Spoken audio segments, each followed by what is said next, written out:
Right, I didn't go through and calculate the net gain because once I found the mean, I was done. But the answer that I see back there on that board is correct for the net gain.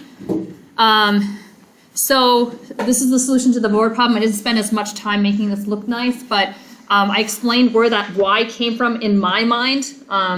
You go to the problem. That's how I find it easiest. You go to the problem where they first define a probability, and then I go and see what's inside the probability symbol, because if you look in your book, the notation always is P of y equals y. And they were giving me P of y equals 1 that told me what the y, capital Y, had to be. It's a number of motors that are defective. So that's your random variable. And then I'm assuming that it follows a binomial distribution. And you can either... Our students last semester loved the back of the book because it has all those formulas in the back of the book. So in the back of the book, they have that. It's also in this chapter that this is what a binomial distribution is. What does that mean? The work we did on the previous problem, I had to one by one calculate the probability distribution. When I assume that it follows a binomial distribution, it's given to me. I have those values. So for my problem, n is equal to 10, and little p, which is an abuse of p's, is 0.08. And the y's go from 0 to n, which is 10, because they represent the number of defective motors.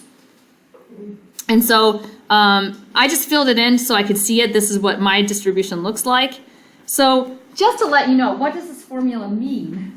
I think that kind of question is really good for a WPR. So if I ask you, something follows a binomial distribution, give me the probability that I have 5 defective motors, and you don't know where to put it, then I'll know, okay, they don't really understand a binomial distribution.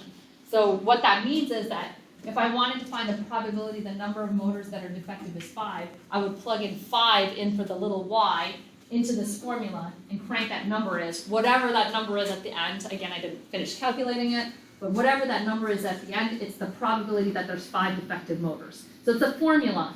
I don't have to one by one, like I did in the previous problem, go and calculate what that distribution is. It's given to me. So that's what that formula means. Good?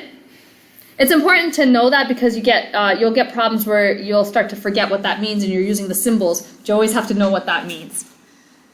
So I just cranked out the expected value from the theorems. That's what's nice about these cooked distributions. You already know what the answers are. It's all in the back of your book. The expected value is 0.8.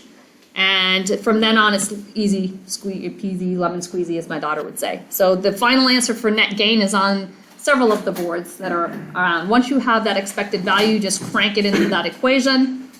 You get 840. Okay, are there questions on this? So the first problem that you have on your homework is a binomial distribution problem.